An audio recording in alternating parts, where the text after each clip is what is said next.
So I want to just take a few minutes and tell you a little bit more about the House. And actually, I am going to talk about the budget because things are going really well in Colorado. Thank you. We have our JBC president here. I don't know how many of you knew that, but we have our own Senator Stedman as the president of JBC, and they've been working their tails off. So just a few words about the budget. We've actually increased our statutory reserve to 5% of the general fund. We're paying off a loan that was taken from the Veterans Trust Fund and prepaying an old debt obligation to the FFPA fire and police pension. So that paying that off ahead of time is going to save us almost $9 million in interest. Cuts to K-12 and higher ed are beginning to be restored. We're not quite there yet, but we didn't have to cut this year. And we're doing some key investments in child welfare, mental health, and services for people with developmental disabilities. So we are really excited about that. We're also able to fund some capital construction projects, which will also increase our jobs and economic activity. So the budget is good here in Colorado.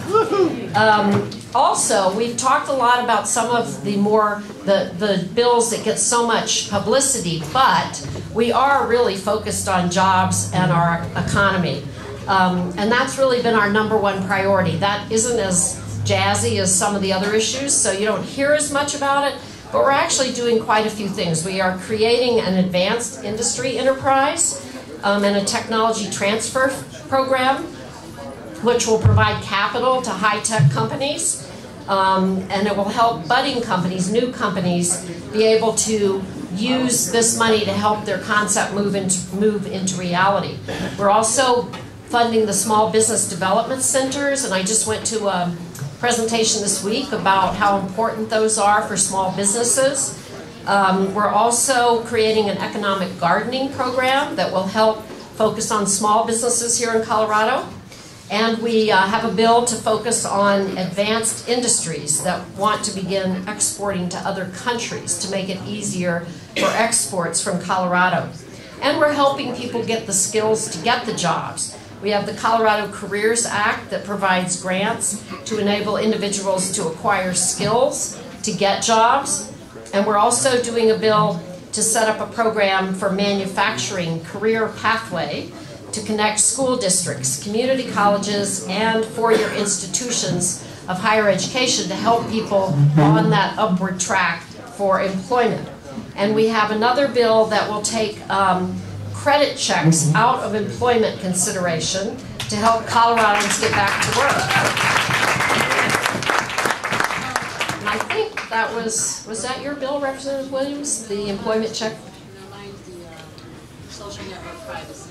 Oh, that's the other piece, is that employers cannot ask for your password for your social networking. And that was Representative Williams.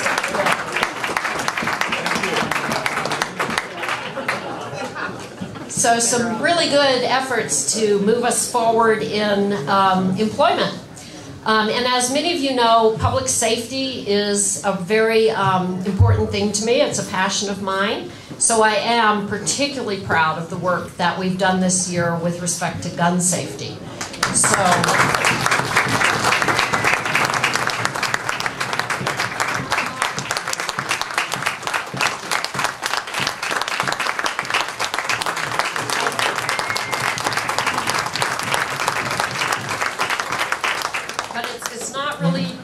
It's the whole, I mean, this was a caucus effort, and also one of our own District 8 residents has just put her heart and soul into this, and that's Eileen McCann. So we really appreciate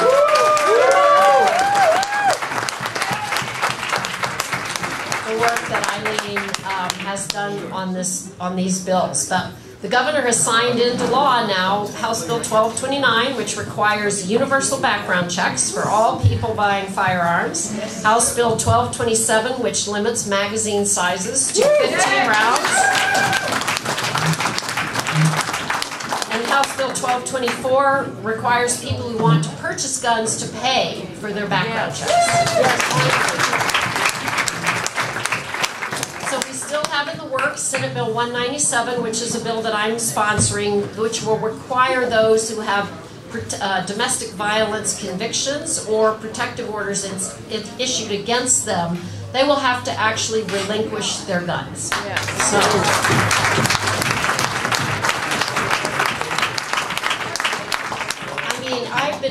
I was really startled by the Domestic Violence Coalition statistic that 13 women were killed just last year by people who had restraining orders against them. And it's just, this is really one of the most important bills that we can pass. So it just passed the House on second reading yesterday, and it will pass. So we're great. I'm glad about that. There's also Senate Bill 195, which requires in-person training for those who want to get concealed carry weapons. They can't get their training online. We've also passed some important education bills. The asset bill will allow children of undocumented workers to get in-state tuition, so that has passed.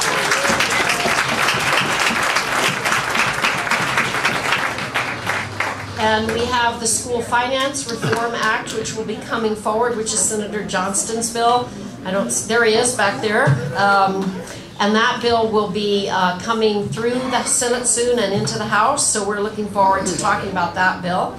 We also have a bill to allow community colleges to grant four-year degrees in some very limited circumstances, and that one's having some issues, so we don't know where that one's going to end up, but we're talking. It's dead. Okay.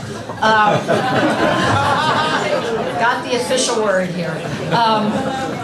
But as you know, we also passed the Civil Unions Bill this year.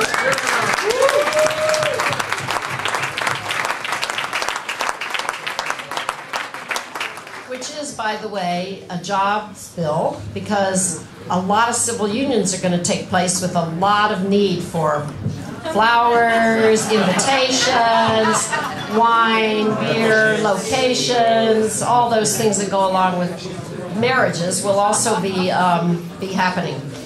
So let me talk just a few more minutes. I know you have other people to speak, but I wanted to talk about a couple of other bills that I'm working on that I'm really excited about. One is the Involuntary Civil Commitment Bill, which involves a task force that's going to look at the whole issue of the 72-hour mental health holds and the substance abuse holds. So we're going to be looking at that over the next year, and I think we'll be making some really good progress.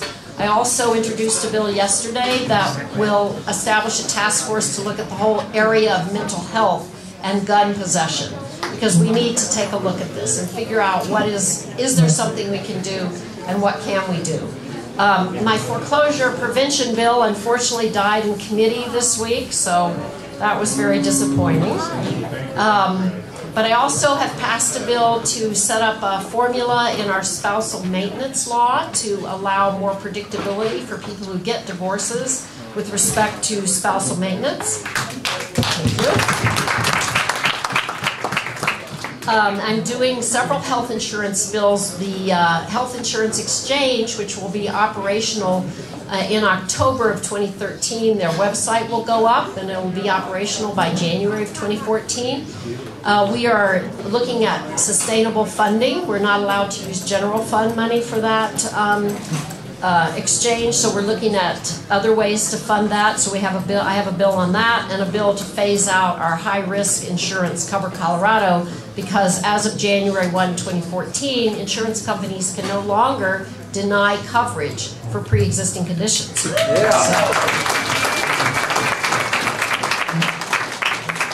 So we're working hard to make sure that our exchange is up and running. We have a great board, we have a great director, so I'm very, very optimistic. Colorado is really in the forefront, I think, in this whole health insurance exchange effort and in the healthcare reform, so that's moving along really quickly. I had a 157-page bill to align our state statutes with the federal Affordable Care Act, and that has passed through the House, going to the Senate.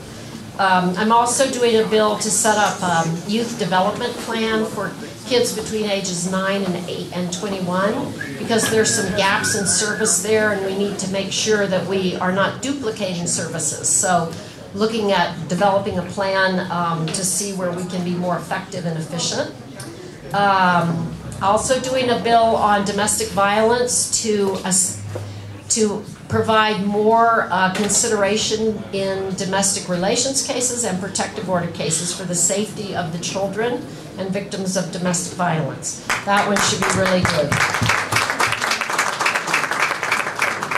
Already passed the elimination of the waiting period for the CHIP Plus program for children.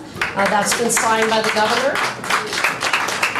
So, and then there's some other ones, but they're probably not as significant, so I won't keep talking. I just want to end on a note of Senator Johnston and I are sponsoring a town hall on Wednesday, April 24th, not this coming, but a week from, on the education reform issue. We have great speakers lined up. I think it's a really important topic that's going to be confronting our community, because if the bill passes, there will be a ballot initiative in November to increase taxes to pay for it. So Senator Johnston will be talking about this bill, and we have some great speakers lined up. So I hope that you will plan to attend that. And also, we are having a rally on Thursday, which Jackie, there she is. Jackie Shumway is helping to organize, which will be at the state capitol at noon on Thursday. It will have a display of shoes to demonstrate the number of people who have been killed by gun violence. So we would love to see as many of you down there as possible, because that's a really important and very dramatic representation of the gun issues. So with that, I will stop, and I can see that Kip's about ready to give me the hook anyway. So thank you. Thank you all again for coming.